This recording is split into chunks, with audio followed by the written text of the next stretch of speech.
Good evening all and welcome. Tonight I have a collection of haunted hospital stories for you to enjoy. So for now, get comfortable and let the darkness take control. I served in the Navy at Fort Belver's old Army Base Hospital. It's a sprawling 5-story relic from World War II, where only the first and second floors stayed active for patient care, while the upper levels sat sealed as storage, crammed with extra chairs, discarded gurneys, obsolete medical carts gathering dust. You get the picture. One afternoon, my sailor buddy and I climbed past the authorized personnel only signs taped crookedly on the fire doors to hunt an extra chair on one of those deserted floors, the former birthing ward and nursery level. We strode down the corridor when a room doorway caught us mid-stride. The walls were a fading pastel color, and I observed an old wooden rocking chair sat centered. We both froze mid-step, exchanging quick glances, and I said, "Did you see that?" My buddy nodded slowly, eyes wide. "Was someone sitting in the rocker?" I agreed. I'd glimpsed the same vague silhouette, swaying the rocker gently, and the figure hunched forward as if cradling something close, but curiosity pulled us back for a closer look. Empty chair, still a stone. There were no creaking or springs or retreating footsteps fading down the hall. No one else on the entire floor, since staff avoided it beyond rare supply runs. We chalked it up to a trick of the light, or fatigue from long shifts, shrugged, grabbed our chair from another room and headed down. Weeks later, we returned for cables, passing that same doorway again. A handwritten note was now taped to the rocker's slats, and it caught my eye. "Please do not use or remove," was written in blocky marker. Odd enough to flag my boss, which I did, who we disrupted while he was looking at a chart, and he gave us a grim look. Mothers used it to rock their stillborns. They'd hold 'em close one last time, before letting 'em go down to the morgue. Our mind was blown. Had we caught the spirit of a grieving mother there? Form blurred from days past? I think that confirmed the place was haunted. Much to my despair, tragedy struck after that. That sailor took his own life not long past our transfer to the gleaming new hospital across base. I'm not claiming the rocker is in any way connected, but witnessing my partner vanish from us forever affected me in ways I can't even put into words. My mother works as a radiologist in a public hospital in Catalonia, Spain, where she encountered an unsettling incident. This is back in December of 2019, and it still lingers in her memory. She told me this story today, and I found it deeply disturbing, given her overall good health and lack of any mental illness that could explain away such events.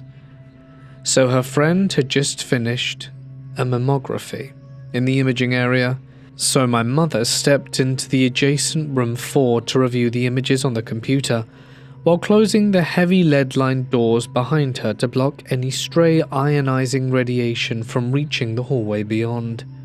No more than 30 seconds passed before the doorknob began turning violently, as if someone had gripped it hard from the outside and shook the entire frame with urgent force, prompting her to call out, "Come in," while assuming it must be her friend ready to ask her questions or share an update.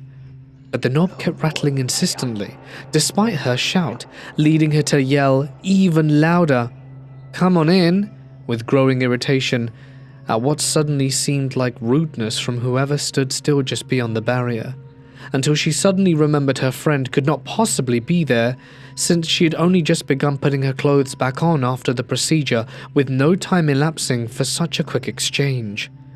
A strange certainty washed over her that nothing waited behind that door when she finally twisted the door handle for herself and opened it, revealing nothing but an empty hallway. Other disturbances have plagued the same room, number 4, over time as well, including one night when my mother sat with 2 fellow doctors reviewing scans, and one co-worker watched an echography gel bottle launch itself at extreme speed straight into the nearest wall, despite all 3 of them remaining the only people present in the space. A colleague has since confided that something feels profoundly wrong with the entire floor, where the events cluster, leaving me uncertain about what truly haunts that specific corner of the hospital. Around 2004, I took my then fiancé to the Don Cesar for an extended weekend getaway. This is a very old hotel that used to be a mental hospital for some years after its initial heyday as a grand resort. After that, it was vacant for some time before being renovated and reopened as a hospital. Now, I am highly allergic to cigarette smoke and had reserved a non-smoking room. Although we arrived after our check-in time, our room was not ready. We were invited to wait in the bar and were comped with some cocktails while we waited. After about 45 minutes, the concierge came by and told us our room was ready. We get up to our room, and as soon as we walk in, I could tell someone had recently smoked in it, and I immediately began to have an allergic reaction and told my future wife not to even unpack, as I would need to get us another room. So I went to the front desk and told them that there was a strong cigarette odor in the room and that we would not be able to stay in it. My message was relayed to the manager on duty, and he came out to speak with me. He seemed to really want to keep me in the room they had given me, offering me to treat it with air and carpet freshener, but I explained that it was a medical issue and that I had to have a non-smoking room. We ended up waiting another 45 minutes or so while another room was prepared. I was pleased when we got to it because the room offered a lovely view of the water and beach, and there was no discernible trace of cigarette smoke. There was a ceiling fan in the room controlled by a wall switch, with settings for 3 speeds and off. Before we went to bed, I had set the fan on the lowest speed. Around 2 a.m. I awoke, with a feeling that something was amiss. The air conditioner was running, but the room felt much colder than it should have, and the ceiling fan that had been slowly turning when I went to sleep was now turning as if it was on high. My fiancé was sleeping through all of this, but as I lay there on the bed, the ceiling fan began turning faster and faster. It got to the point that it was turning so fast it seemed it would break loose and go spinning away. Finally, I got out of bed to turn it off, but even after turning it off, the fan kept running at breakneck speed. I went back to bed and began silently praying in opposition of whatever was causing the fan to run. As I prayed, the fan began to slow down. Even though it was still turned off, I fell asleep. When I awoke, it was daylight and the fan was not running. We began getting showered and dressed, and I made no mention of the ceiling fan to my fiancé. And while I was in the bathroom shaving, I distinctly heard a voice from the other side of the bathroom wall yell, "Get me out of here!" I later checked to see if there was another room abutting the bathroom of our room, but there was not. Could this have been an echo of when this place used to be a mental hospital? I, for one, think it very well could be. I've always believed in the paranormal and ghosts, but when something strange happens, I always try to debunk it first with logic. Now, I'm a believer in ghosts, but the evidence has to be something undeniable for me to finally say, yep, ghosts are real. That moment came during my systems engineer internship when I maintained equipment across ICUs in Quito's Ecuador hospitals for the company supplying their machines. The work demanded troubleshooting ventilators amid beeping alarms while inventory logs piled up. One visit stood out, at the Hospital Militar. It was a stark facility where early COVID patients filled beds. They built an isolation chamber in the ICU and a sealed plastic enclosure for contagious cases connected to the main ward by a narrow passage just wide enough for one person in full PPE to squeeze through amid constant fan whir sucking air inwards. Doors used sensors requiring a full open hand waved deliberately in front of them. Individual fingers failed to trigger them, and heavy panels slid shut 10 seconds after entry, demanding the complete gesture anew to reopen from the other side. That day, nurses clustered across the room tending a struggling patient, with the monitors flashing red, while I worked inside the chamber, 4 meters away from the entrance of the door, checking ventilator calibration under strip lighting buzzing faintly overhead. Imagine my shock when the entrance panel hissed open smoothly on its own, while I stood well beyond the sensor's range with my back turned to the display screen. No motion nearby to trip it. No staff shuffling through the passage through the main ward where empty beds lined the walls.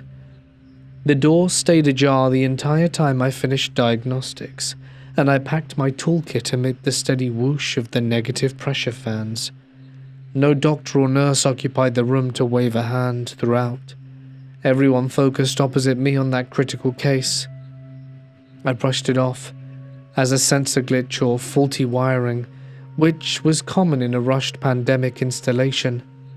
Later I mentioned it to my nurse friend Maria, who worked that floor.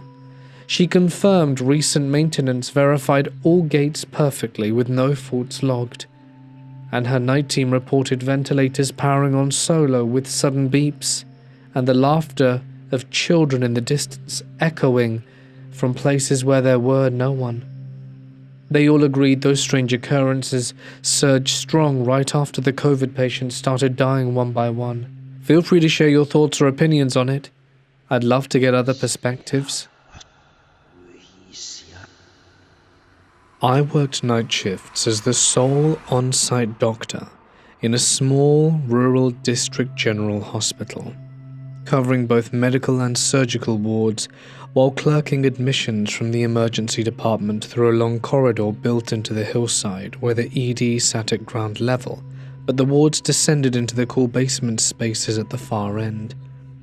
One night, after a beep to the ward sent me hurrying along that dimly lit passage under the outpatient area, halfway through I felt an overwhelming stare pressing into the back of my neck with such intensity that every instinct screamed danger in the shadowed stretch ahead. I sprinted the rest of the way to the stairs instead of waiting for the lift, since that uncomfortable pressure refused to lift until the fresh air hit me upstairs, and later learned the morgue had once lined that very corridor before they relocated it years earlier, so I never walked it alone at night again.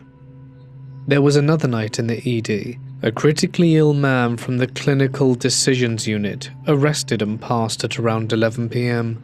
after reaching end-of-life status, leaving his room silent until about 4 a.m. when I sat at the nurse's station, glancing towards his door and noticed light slowly brightening inside, as if dawn crept early through the blinds. Moments later, the door clicked open by itself, revealing not sunlight, but the red glow of emergency lighting triggered solely in that room despite power staying steady everywhere else, with no outages reported or other backup lights activated along the unit. Soon after, the electronic access doors to the department failed completely, locking everyone in place until one nurse joked we'd forgotten to open his window for a spirit to escape. So she cracked it wide, and 5 minutes later, an alarm blared from the far isolation room where nobody had gone all evening, with its negative pressure airlock meant to contain pathogens suddenly tripping because both doors stood ajar around the empty space, holding only his stored mobility scooter. Freaked us out for a good while. So I work day shifts in a hospital in the critical care unit, where I've spent the last 3 years tending to patients who are reaching the very end of their lives. I was alone in room 7 with my sedated patient. The only sounds I could hear were the very muffled chatter from the hallway and the steady breathing of my patient. As I approached the equipment cart, I witnessed something astonishing. One touchscreen button depressing itself under an unseen touch with a sharp tap ring, and the screen lit up blue beneath my gaze. I stood there frozen, wondering how such a thing could occur in this empty space. And then it occurred again, with the same button sinking silently this time to unselect whatever choice it had made before, sending chills racing down my spine so fiercely that I had to leave the room immediately.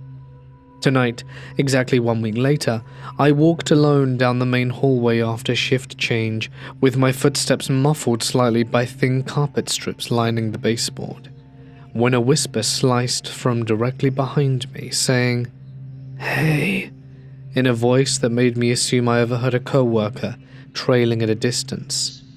I kept moving forward at first, but then I heard my own name called clearly and closer from the same spot behind my shoulder, prompting me to turn around quickly, expecting to see a familiar face from the unit, only to find the hallway utterly empty, with just dim wall lights flickering for a moment.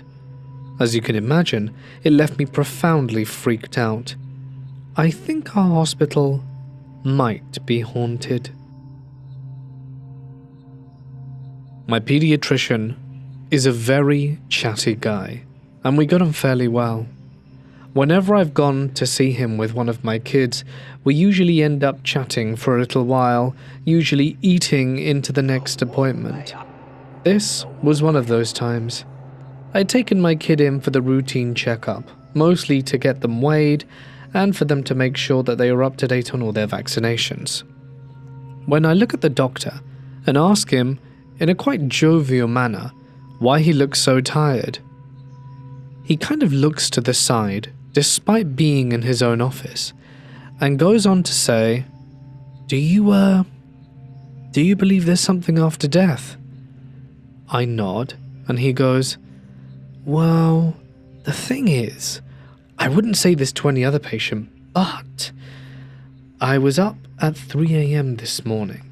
Urgent delivery. Was called out, had to deliver the baby via C-section, don't you know. The baby didn't make it though. It was too late and numerous complications. I nodded gravely. That was a horrible thing to hear. But then he continued. The thing is, after I'd got the baby out and helped with the mother, I was pretty much done. I was exhausted, working on about 3 hours sleep. Just as I'm helping myself to a coffee in the little room off the floor, do I hear the sound of a baby crying, coming from the operating theatre. That really freaked me out. I assumed the baby had come back to life, though I was pretty sure it wasn't alive when it was born. And I rushed out, but there was no one in there. Everyone had already been wheeled out and left that particular operating theatre. And I looked, but couldn't see any sign of any child being there. And seeing as we're nowhere near where we keep the babies, that's 2 floors down, and the room is fairly isolated, I wondered, could it have been the spirit of that baby giving its final cries before I moved on? That left me with a creepy feeling, seeing as I was in that very hospital. I never had to go to those specific floors, but it made me wonder all the same. No wonder he looked so haggard and exhausted. I guess that must play on anyone's mind. But what do you guys think? My little brother chose the worst possible timing for his arrival into this world, deciding to make his grand entrance right at the crack of dawn. I was 11 years old and already exhausted, sprawled irritably on one of those thin, blue gym mats they dragged in as makeshift cots for families waiting nearby.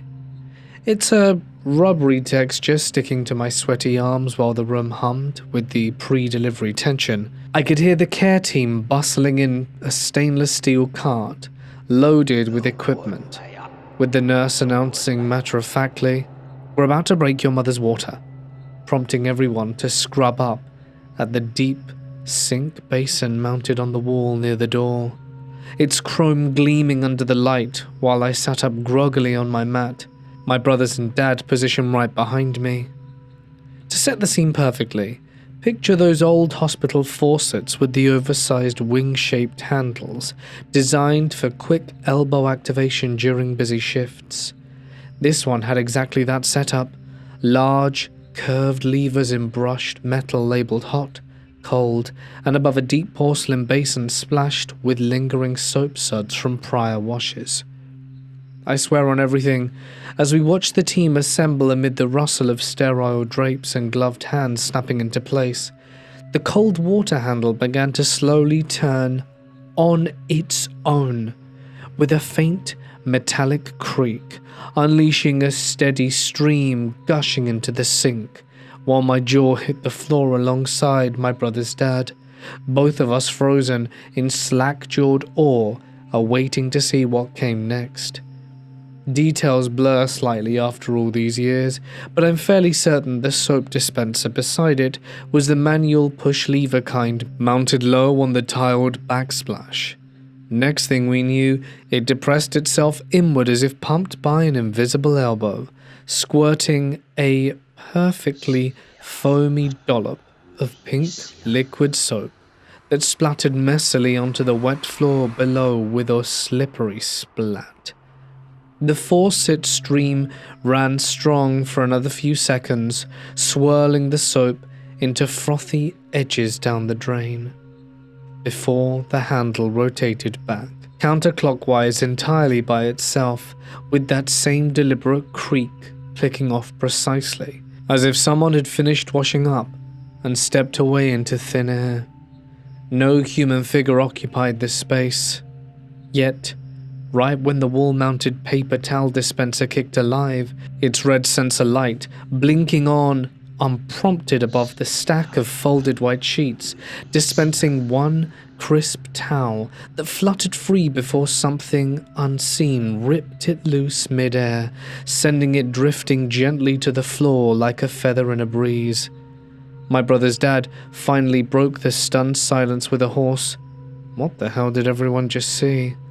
And I chimed in instantly with a wide-eyed, "Yep," only for one of the doctors or nurses to burst in and casually say, "Oh, looks like our resident ghost is pitching in to help deliver your brother."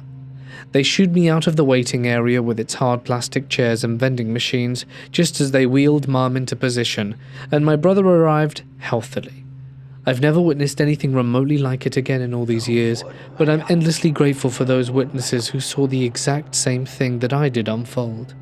When we pressed them later, "Why so chill about the floating soap and faucet turning itself on?" they just shrugged. "Dude, it's a hospital," was their reply.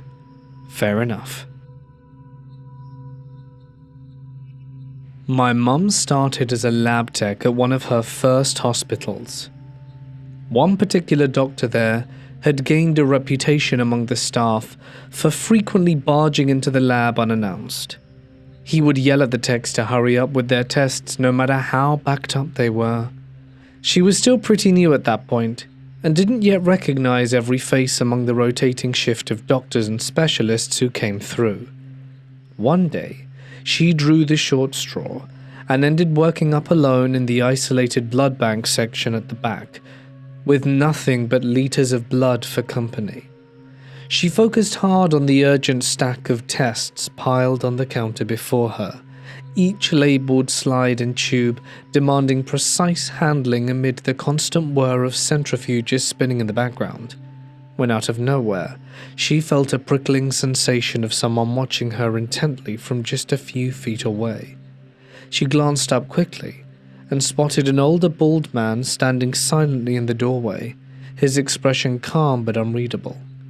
With one hand tucked casually inside of his pockets of his white lab coat, My mum, being the no-nonsense kind of person who grew up in a loud Mexican household, didn't hesitate and yelled at him, "Not now, I'm busy," without breaking stride or even looking twice at him. He turned smoothly on his heels and walked out down the linoleum hallway without a word. Once she poured through the last of her work and caught her breath, she stepped out into the main lab area to ask the other techs why the doctor had poked his head in to bug her right in the middle of a rush. When she described his exact appearance, the bald head, older features, and distinct posture, with one hand tucked inside his lab coat, they all nodded knowingly and confirmed it was definitely him. Turns out, he had passed away from a heart attack months before she'd ever set foot in the building. They explained that techs often caught glimpses of him wandering the lab corridors or lingering near the blood bank, always frozen in that same signature pose, like he was still making his usual rounds to check on the progress. Some of the longer tenured staff figured he simply didn't realize he'd died and kept drifting back into his old routine out of habit. My mum still laughs about it to this day, absolutely delighted that she unknowingly told the ghost doctor to back off and let her handle her job in peace. Most people assume the scariest thing in a hospital is death itself, but they have it all wrong. Death comes quietly with a final beep on the monitor and a simple checkbox ticked off on a chart.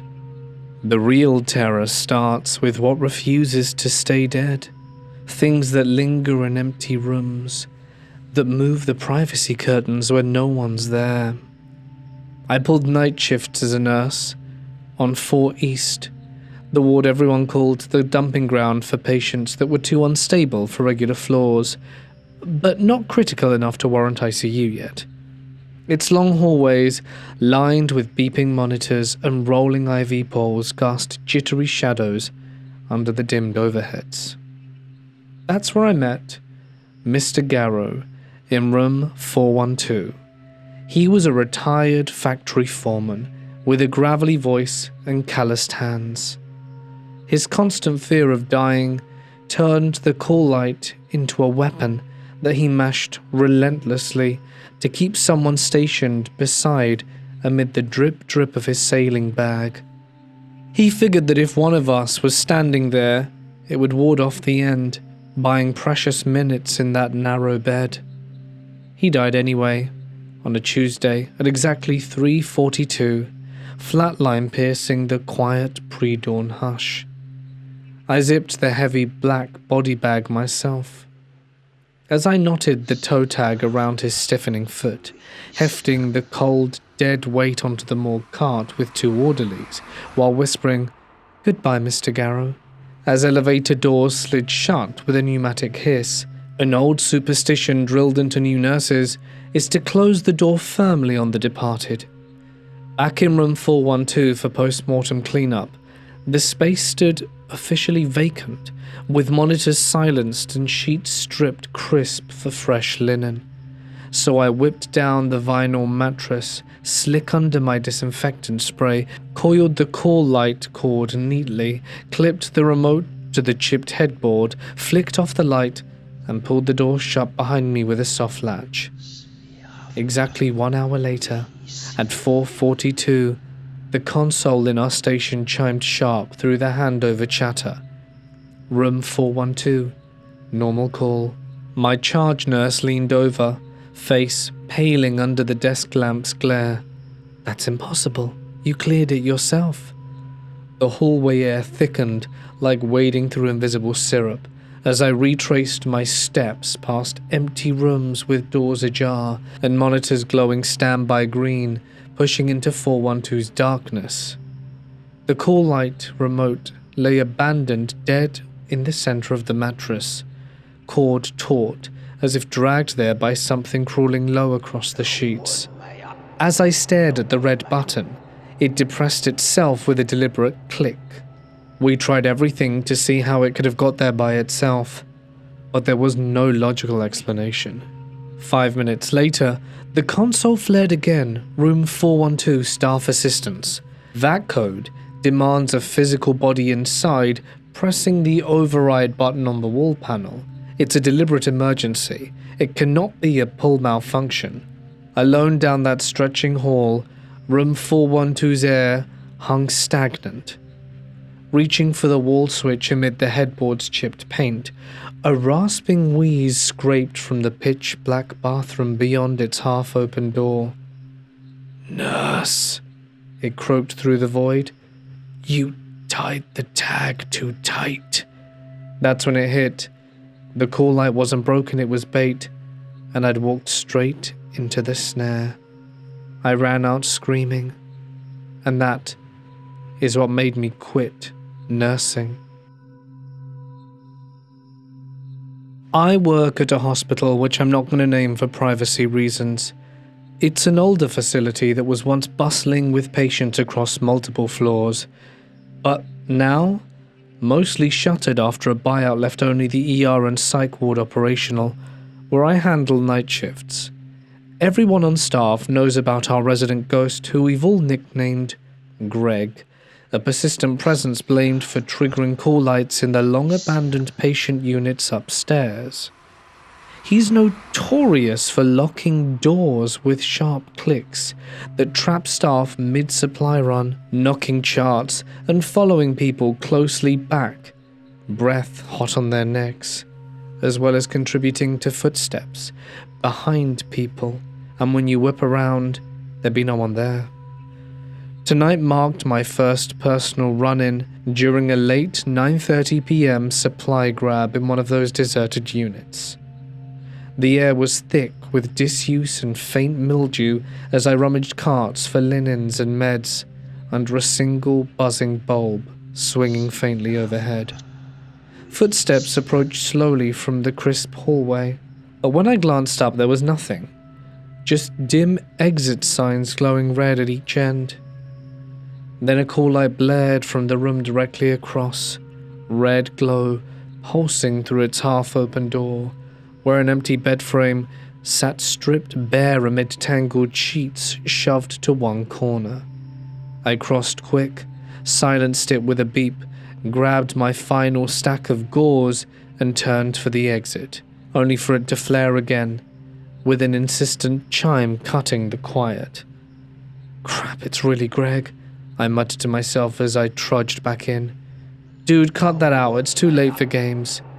Right as I reached to kill it again, the light triggered by itself mid-stride, a freaky coincidence that could pass for faulty wiring in a decaying building, but timed simply too perfectly, with the footsteps still ringing in my ears.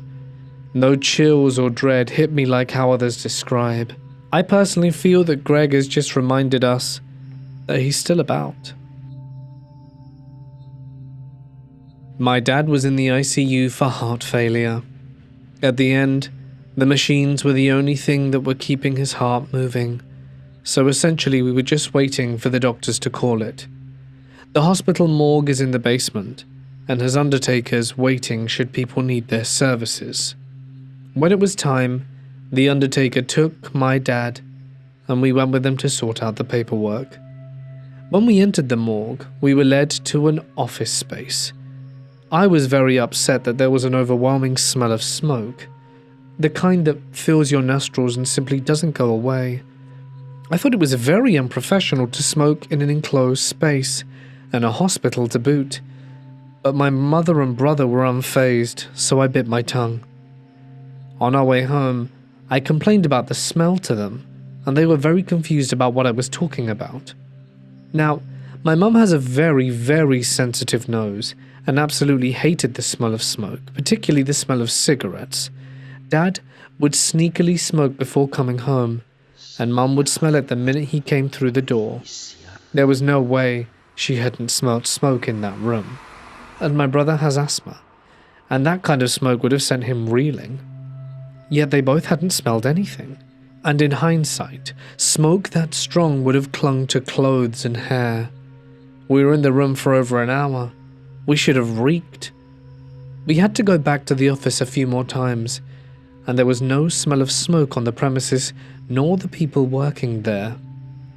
I think it was Dad, having a final smoke now that there was no one stopping him.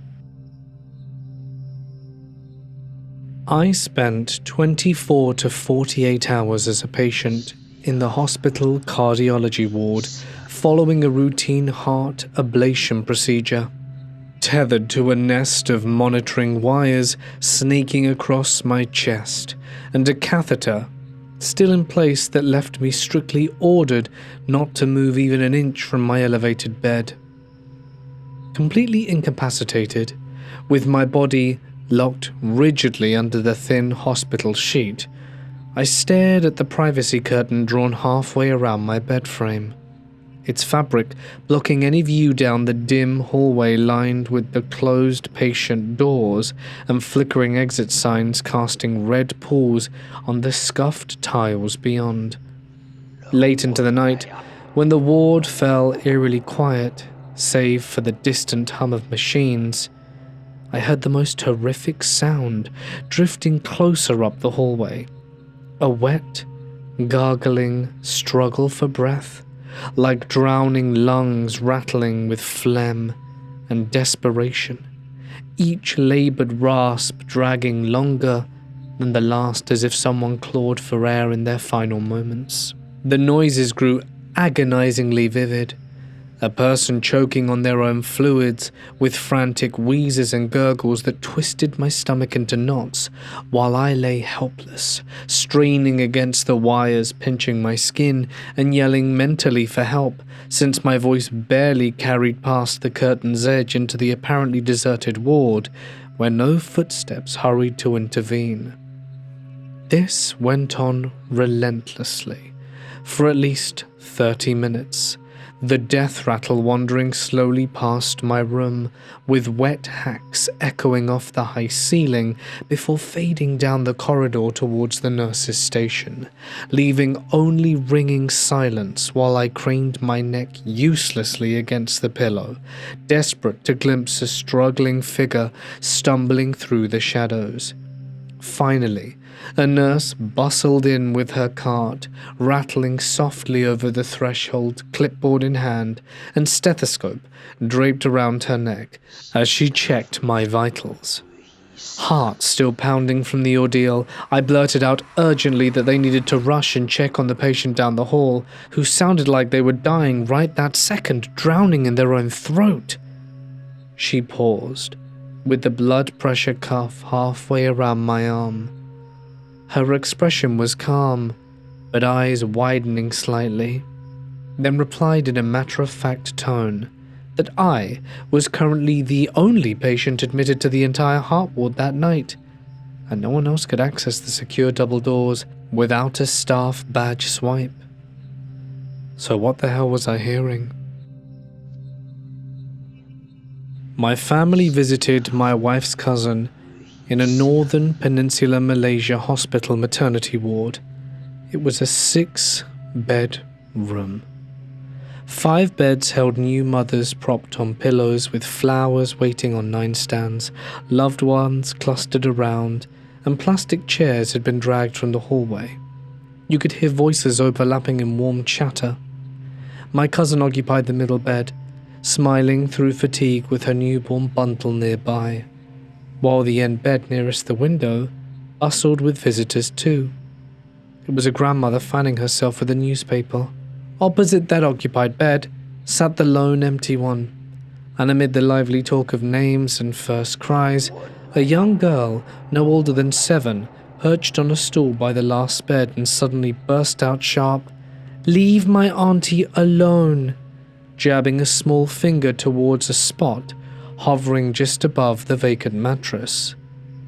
Everyone swiveled towards the outburst, conversation dying as her mother knelt swiftly beside the stool, voice calm and curious. "Who are you talking to, honey?" The girl pointed firmly at the empty airspace. "Him! What exactly is he doing?" Her mother pressed gently, hand resting lightly on the girl's knee. "He's pulling faces at her." The child insisted, eyes locked on nothing visible to the adults. Her mother nodded, unfazed. "That's okay. He won't bother anyone. Come, let's grab a drink." and she guided the girl out, hand in hand, towards the vending machines humming by the nurse's station, leaving everyone whispering and exchanging glances in regards to whatever the hell that was. Later questions revealed that that wing in the hospital is part of the oldest structure, its concrete walls scarred from decades of expansions, and it had a reputation for hauntings. Kids really do see what we miss. I figured the mother's total calm while reacting like that meant that this was not the first time it happened. Okay, so this is the weirdest, unexplained thing that has ever happened to me. I don't know if it's paranormal, but I definitely can't explain it. Let me give you some background that's important to this story. This story takes place in 2012, in my elementary school that has since been torn down and rebuilt. The school at the time was built off a really old building that had been used as a hospital in the early 1900s.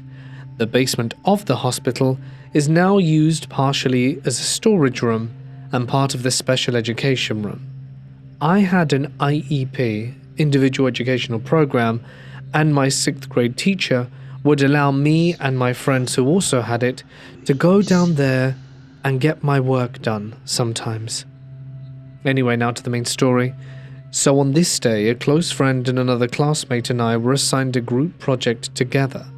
Our teacher said it was fine if we wanted to go and work in the basement and get some focus. We mainly liked to break off and work down there so we could mess around and avoid doing work, ironically enough. So we were excited to spend the last period of the day goofing off and getting some light work done before we got to go home. We took our supplies and went down to the basement, set up a desk and started chatting. We were probably down there for about 30 minutes already before we realized we should probably start to wrap up and head back to class. As we packed up to go, a man walked down the stairs that we had never seen before. He was dressed in a dark blue jumpsuit type outfit. He looked like a bit of a stereotypical janitor. He was white and around 6 feet tall with dark grey hair. He looked pretty weathered, and his outfit a little dirty too. He was probably in his 50s if I had to guess. So when we saw him, we assumed he was the custodian or something based on how he was dressed, and smiled and said hello. Now the details on how this conversation began are a little fuzzy, but how I remember, it was as we went to walk past him to leave that he asked if we believed in ghosts. Now my friend and I were obsessed with the paranormal at the time, so we were definitely intrigued about an adult asking us about it. So she and I said yes, while my other classmate said she wasn't sure, and then looked at us and said, "I can tell you have a good soul by your aura," and proceeded to describe each of our aura colours and what they meant.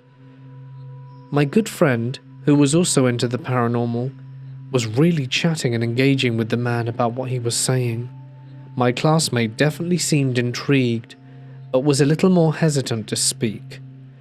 I, on the other hand, couldn't help but feel like something was off about the situation.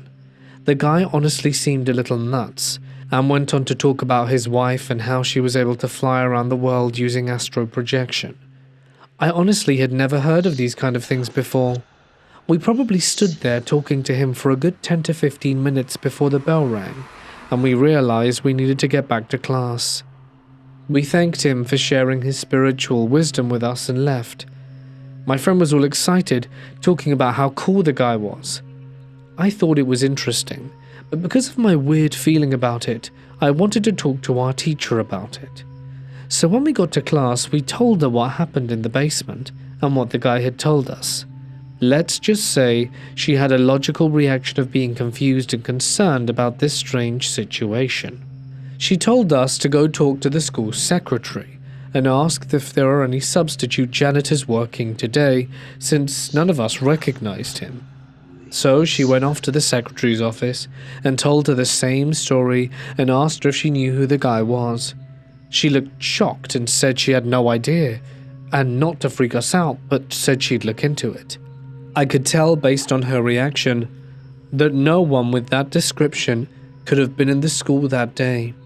Shortly after, That school adopted stricter check-in policies and more security, so I'm not sure if that encounter was the cause, but I'm sure it was an influence. My takeaway after discussing and thinking over the situation years later is that it definitely could have been a weird guy that just broke into the school and left without anyone noticing. Or perhaps it was the spirit of an old hospital worker, since the outfit we thought was a janitor's outfit could have been hospital scrubs or something. Honestly, not sure who the guy was, or why he decided to chat to 3 young girls about ghosts randomly, but it remained one of the weirdest things that has ever happened to me. Another thing to note, of why I'm not sure if it was paranormal or not, is that the basement was really creepy and always felt a little off. Other kids said they saw or heard things down there, but again, it could all just be kids' imaginations. I've had other paranormal things happen in my life, but this is the one situation that was so clear, and all 3 of us agreed on what we experienced. I work in a small, pre-op surgical ward tucked into the older wing of our medical center. We only have 10 beds, 2 with actual doors, and the rest are separated by curtains. All of our bedside monitors feed into the main screen at our station. It's supposed to help us keep track of vitals from a distance, but instead, it shows us things that should not exist. We'll get blood pressure spikes from beds that haven't been occupied all day. Oxygen readings will blink on from completely empty bays, and every so often one of the IV poles glides across an open room on its own. More than one patient has asked to leave early after seeing it happen. Right across from our desk is the room we used for confused patients, dementia cases, or people with high risk of falling. Basically, the ones we really needed to watch constantly. 2 years ago, a fire started in there. It scorched one corner of the walls in a pattern that looks almost like fingers dragging upwards. Maintenance painted over it, but the shape still bleeds through the layers if you look long enough. That room gets the worst of it. Patients will beg us to move them somewhere else. They swear someone stands behind the curtain even when it's wide open. Others describe seeing faces pressed against the ceiling tiles, watching them sleep. One elderly man kept pointing at the corner and whispering that the tall thing was waiting for the lights to go out. We used to keep a wooden crucifix above the sink, mostly because families felt better with something comforting on the wall. One morning we walked in and found it shattered, the body gone. We eventually located it. The head of the figure had been driven straight into the ceiling panel, like someone hurled it with force far beyond a human's. And yet no alarm had gone off, and no one had entered the room, and the cameras had only caught static. We've had clergy come through multiple times to bless the ward, and in that room in particular, they always stay longer than they've planned. One of them refused to step in more than a few feet, saying it felt cursed. No matter how clean and bright the staff tries to keep it, the place feels like it remembers tragedy. Like someone is inside and refuses to let go. Hey guys, it's Mort here, and thank you so much for listening. I do hope you have enjoyed tonight's collection of scary stories. Just goes to show hospitals are terrifying places for more reasons than one would like to admit, especially me. I would like to give an extra special thank you to my members and patrons whose names can be seen on screen for their continued support of the channel. And if you would like to help me out by supporting me financially, or just by checking in on the free content that I post there every week, feel free to follow the link over to Patreon. But that's it from me. Stay awesome, guys, and I will see you tomorrow as we wrap up Ghost Week with a chilling collection of paranormal stories. Until next time, guys, good night.